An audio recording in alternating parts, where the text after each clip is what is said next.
You are about to see some of the dumbest criminals of all time. Persons of interest whose criminal actions are so hilariously dumb that you'll smack your head and say, how's that even possible? We'll be talking about some pretty interesting cases, from labeled narcotics to terrorists turning themselves in to serial killers who are just plain idiotic. Shall we begin? Number 5. The bag of drugs. We've all seen it in movies and some of us in real life when police officers make a massive drug bust that's usually marked with intense gunfire and shrewd plots on the side of the criminal, and the hardest part is finding the drugs. But in Florida, these criminals made a drug bust almost too easy. It started at a mundane traffic stop where two men, Joshua Reinhardt and Ian Simmons, were pulled over. Simmons, who was in the driver's seat, was asked for his license and identification, to which he obliged. But the trail of dumbness started with the other passenger. It's not exactly clear why, but Reinhardt from the passenger seat also handed over his ID, even when the officer wasn't really asking for it. When the officer ran Reinhardt's name through the system, they found that he was guilty of felony charges, which prompted the officer to request for backup and carry out a thorough search of the vehicle. So here's the kicker.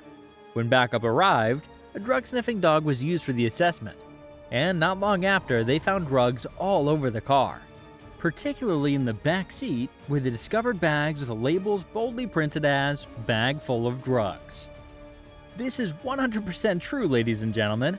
The police found 75 grams of methamphetamine, more than 2 kilograms of the date-rape drug GHB, and 3.6 grams of fentanyl, which even in small amounts can take out an elephant.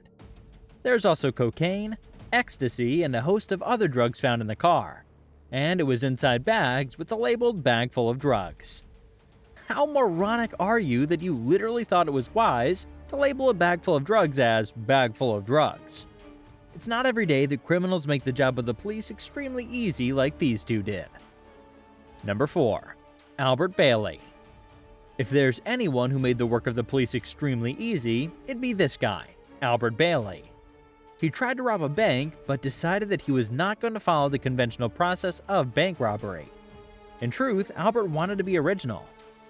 You see, Albert realized that one of the most time-consuming processes during a bank robbery was the amount of time it takes the cashier to get the money ready for the robber. And not everyone has that kind of patience, especially not Albert. He's got places to be. Albert decided to call the bank beforehand to let them know that he and his accomplice were coming to rob the bank, and he instructed them that they should get about $100,000 ready, so there'd be no time wasted during the transfer. He also insisted that the money should not be put in a die pack, because the last time they put money in a die pack, the pack exploded. He then finished the phone conversation by saying, "Get the money, we're coming." I'm unsure if he saw the bank as a drive-through restaurant where he could just place an order and they'd fulfill it. The bank, however, decided to call the police and issue a lockdown, during which his accomplice was already inside the bank and he had taken $900 after passing a note to the cashier. Funny thing is, he wasn't even carrying a weapon. He then politely asked to be let out, and the bank security agreed without questioning. Probably should have occurred to him that the bank security was being nice for a reason, because Albert and his help were apprehended in the parking lot by police without incident, leaving the police officers cracking up, which just shows that if you want to rob a bank, you probably shouldn't let them know that you're on your way. So much for being original. Number 3. Ruben Zarate. In 2008, Ruben Zarate, an 18-year-old, tried to rob a local muffler shop in Chicago. He held up the cash attendant at gunpoint and asked for all the money they had. Ruben was told that most of the money was kept in the shop safe and only the manager could open the safe, and he wouldn't be back until a few hours later.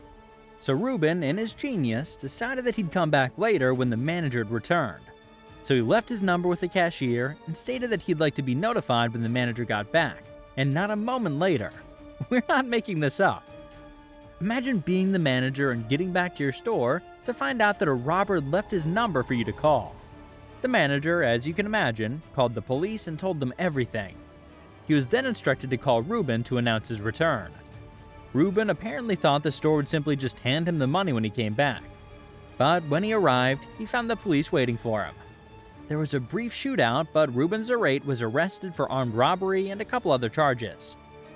I guess he must have felt really betrayed by the store, especially after he was polite enough to give them his number. Number 2. The Taliban Commander. Everyone's heard about the grievous attacks that the Taliban have carried out on the nation of Afghanistan for years now.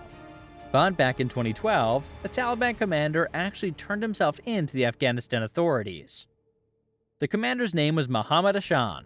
He was wanted for the plotting of 2 attacks against Afghan security personnel, and due to the severity of his crimes, a bounty of $100 was placed on his head. Ashan, upon seeing his own wanted poster and the money promised for his capture, decided to turn himself in to collect his own reward money. That's right, he physically walked up to a police checkpoint and held his wanted poster next to his face and asked for the reward money. The police, who were perplexed, arrested him on the spot, and even the American authorities who were present at the time went to investigate if Ashan had really turned himself in for his own reward money. And they were thoroughly amused to find out that this was the case. I guess the Taliban isn't exactly full of geniuses. Number 1. The BTK Strangler. We can't really talk about criminals without at least talking about the dumbest serial killer of all time.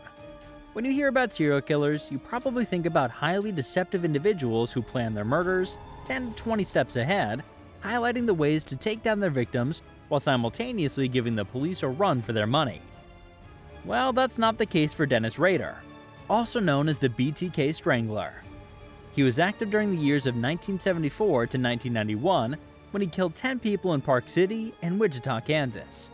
The thing is, Mr. Rader had successfully evaded the police for a little over a decade, and his case had been declared as a closed one. But things began to heat up again when Rader started sending messages to news stations as well as the police. Interestingly, he sent letters to the police asking them to give him methods he could use to successfully evade them. And he also asked whether his writings could be traced back to him if he sent them through a floppy disk. The police told him no via the newspaper, so he in turn started sending messages through floppy disk, which had some deleted files that the police easily traced back to him. This eventually ended in his arrest in 2005. The best part is Rader was going to start killing again had he not been arrested. He had even settled on his next victim, and he might have gotten away with it if he had just kept his mouth shut. Bonus! As a bonus, I thought I'd tell you one more hilarious story of a really dumb criminal who got a little more than he bargained for. This happened in Johannesburg, South Africa, where a lady came home to find her house broken into when she called the police. The police arrived after a few hours to hear the woman's testimony, and while that was happening, they found someone hiding underneath her couch. It turns out the burglar was just about to make his escape when the woman walked in, and he'd been hiding all this time, including the hours that she spent waiting for the police. He was later arrested and charged with breaking and entering. If that's not dumb, then I don't know what is. Crime doesn't pay, and these dumb criminals really drive that point home. Let me know what you think in the comments below, and if you think the video is interesting, wait till you check the other videos on our channel. Be sure to hit like and subscribe, and as always, thanks for watching.